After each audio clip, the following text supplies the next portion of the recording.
আজ প্রথম ফুল ফুটেছে রাস পূর্ণিমার দিনে। জয় রাধেকৃষ্ণ।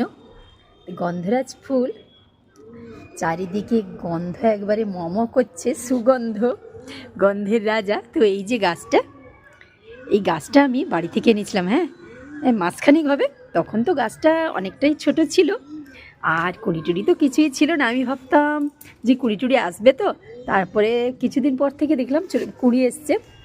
তো ভাবতাম কবে ফুল ফুটবে। হ্যাঁ, এই যে কুড়ি সব ধরে গেছে।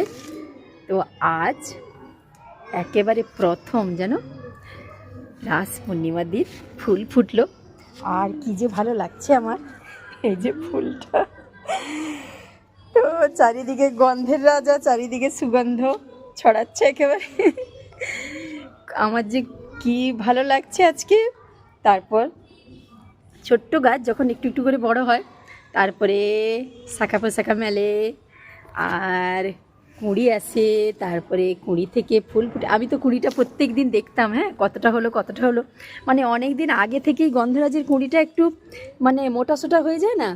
তো আমি তো ভাবতাম কবে ফুল ফুটবে, এই হবে। তো আমি রোজ দেখতাম। তো আজকে দেখছি সকালবেলা, তো এতটাও মানে ছিল না, ফুলটা ফোটেনি, তো একটু কুড়ি কুড়ি ছিল। তো সকালবেলা রোদ ওঠার সাথে সাথে এই যে বড় হচ্ছে, আরও বড় হবে বুঝতে পেরেছি। তো আমি তো এখান থেকে ছড়ছি না আজকে। হ্যাঁ, এই ব্যালকনিতে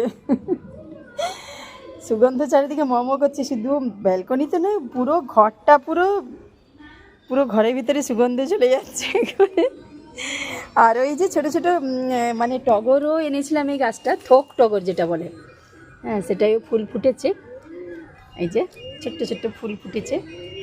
তো দিনটা সকলের খুব ভালো কাটুক। রাস পূর্ণিমার দিন রাধা গোবিন্দের দয়ায় সকলের খুব ভালো হোক, মঙ্গল করুন প্রভু সকলের। জয় রাধে কৃষ্ণ।